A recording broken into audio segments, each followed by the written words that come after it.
Joshua Paul.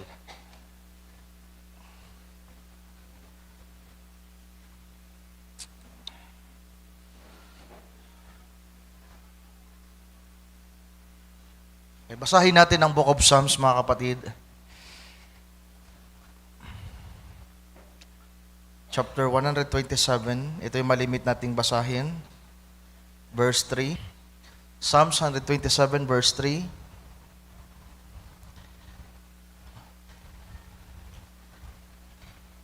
Okay, sabi dito, narito ang mga anak ay mana na mula sa Panginoon, at ang bunga ng bahay bata ay kanyang gantimpala. Sabi sa KJV, Lo, children are heritage of the Lord, and the fruit of the womb is His reward. So, ang mga anak pala natin, mga kapatid, ay hindi lang ito basta anak.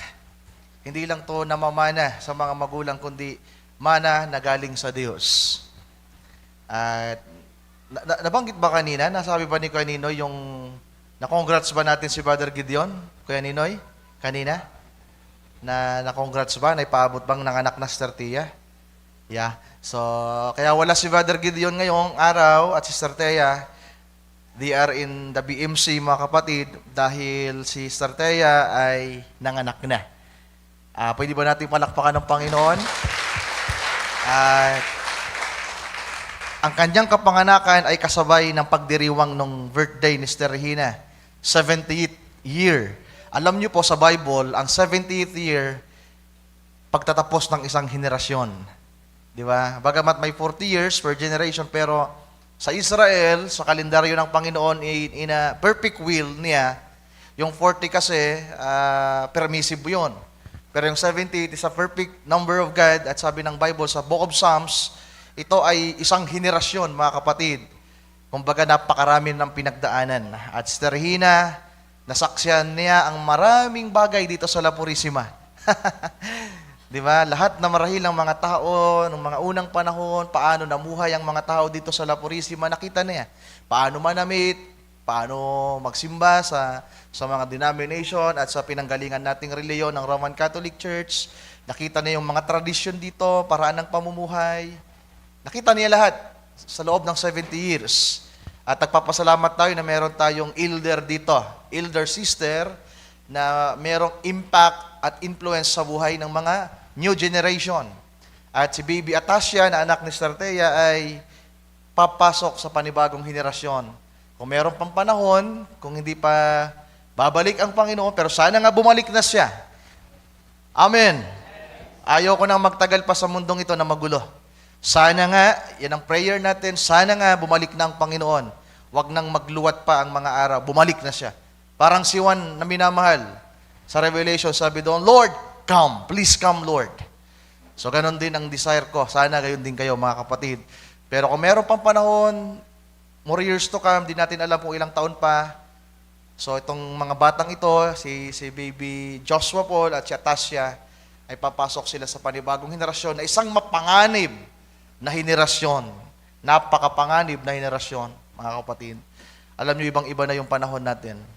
Pero salamat na lang, meron tayong Diyos na pinagtitiwalaan natin. Kaya sabi ng Bible, ang mga bata pala, ang anak natin, ito ay gantimpala at mana na ibinibigay ng Panginoon sa atin. At ang ating Panginoon, mga kapatid, mahal na mahal niya ang mga bata. Magiliw siya, malapit siya sa mga bata. Sa Book of Mark, chapter 10, basahin natin, beginning at verse 13 up to 16. Sabi dito, at dinadala nila sa kanya ang maliliit na bata upang sila'y kaniyang hipuin. At sinaway sila ng mga alagad at apwat. Nang ito'y makita ni Jesus, ay nagdalang galit siya at sinabi sa kanila, pabayaan ninyong magsilapit sa akin ang maliliit na bata, huwag ninyo silang pagbawalan sapagkat sa mga ganito nauukol ang kaharian ng Diyos. Katotohanan ang sinasabi ko sa inyo, ang sino mang hindi tumatanggap ng kaharian ng Diyos na kagaya sa isang bata, ay hindi siya papasok doon sa anumang paraan. At kinalong niya ang mga bata, at sila'y pinagpala, at ipinato ang kanyang mga kamay upang sila'y ipanalangin niya. So yun ang gagawin natin kay Baby Joshua Paul. we are thankful and grateful ang pamilyang Wilson and Lalay Nulianes ay may panibagong bunga, supling mga kapatid, at alam natin na ang buhay nila at ni Joshua Paul ay galing sa ating Panginoon, at pasasalamatan natin ang Panginoon sa biyayang ito, at hingin din natin ang bendisyon at pagpapala ng Panginoon para itong si Joshua Paul, na kagaya ng kanyang mga magulang, ay lumaki kung mayroon pang panahon sa iglesia. So I want to call Brother Wilson and Sister Lalaine, at sa 12 pares, I will call you one by one. Okay, first pair, Brother Ryan and Sister Mary Ann. Okay, mamaya na ako. Kasama pala ako sa ninong. Sister Mary Ann, come up here. Pakitawag kay Sister Mary. Next pair, Brother Richard and Sister Jenica. Paris ba to, Brother Wilson? Hindi naman. Okay. All brothers muna.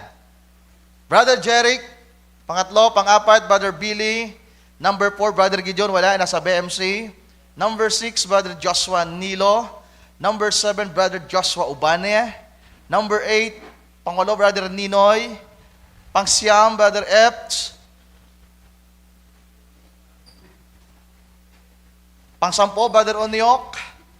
Pang-11, Brother Bernard. Nandito ba si Brother Bernard? Wala din? Wala pa? At pang-12, Brother Christian. Sa mga babae, Sir Mary Ann, you are the first one. Then second, Sister Jenica.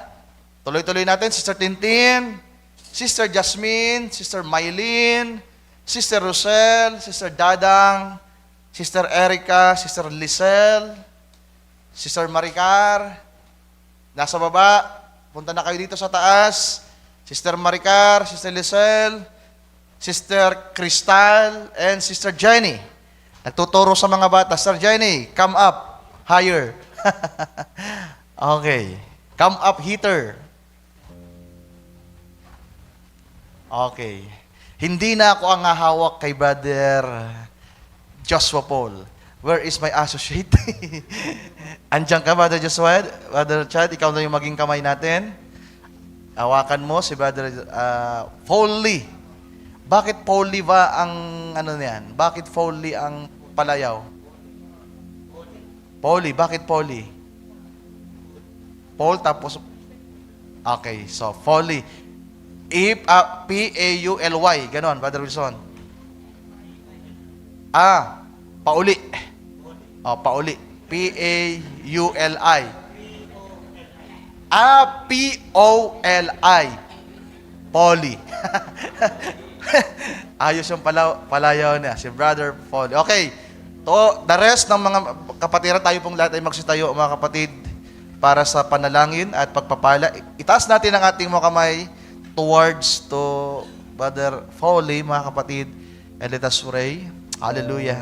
Ama naming Diyos, sa dakila at banal at makapangyarihan sa lahat, you are the author of lives, Lord. Ikaw po ang pinagmulan ng lahat. You are the creator of all things. Lord, kagaya ng aming nabasa sa sulat ni Haring David, na binigyan mo ng inspirasyon na ito ay maisulat, Panginoon, at mabasa namin ngayon, na ang mga supling, ang mga anak, Panginoong Diyos, na mag-asawa, ay mana na buhat sa iyo at gantimpala. Lord, salamat sa umagang ito sapagkat nasaksihan muli namin ang biyaya mo sa mag-asawang Brother Wilson at Sister Lalaine. Kinikilala nila sa araw na ito kung kaya't nandito kami, Panginoong Diyos, na dumadalangin sa iyo na ang buhay nila at ng kanilang bagong anak ay nagmula at nagbuhat sa iyo.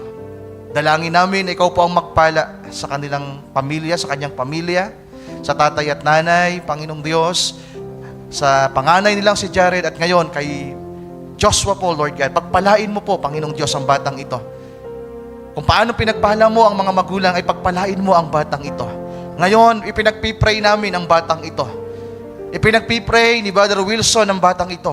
Pero kung meron pang panahon, dakilang Diyos, kung pagpapalain mo at palalaguin ang batang ito, one of this day, kung meron pang panahon, ang magpipray din sa ng kanyang mga magulang ang pangangailangan niya. Ngunit kung meron pang panahon, at palalakihin mong malago, at pinagpala ang batang ito, siya din naman ay maging pagpapala sa kanyang mga magulang at sa mga kapatiran at sa mga tao na kapaligid sa kanya.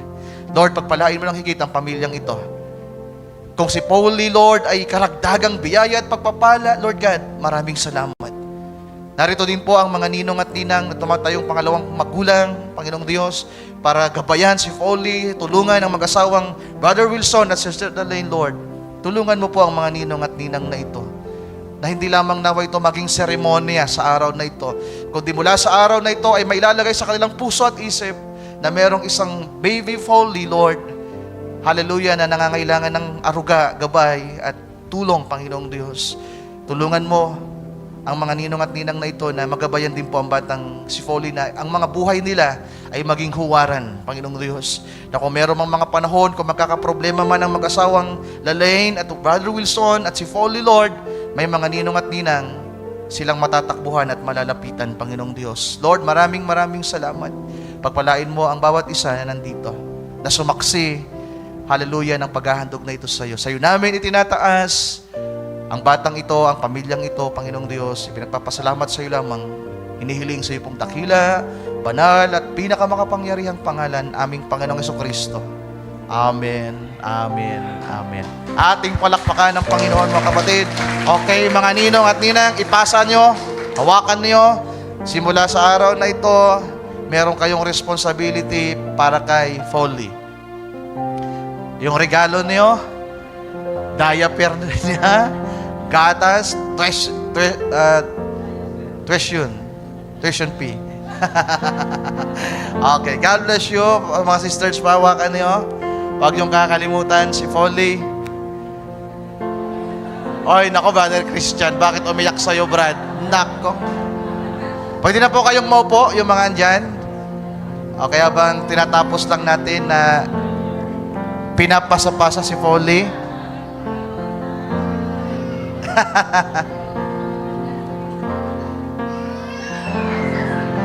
Nako.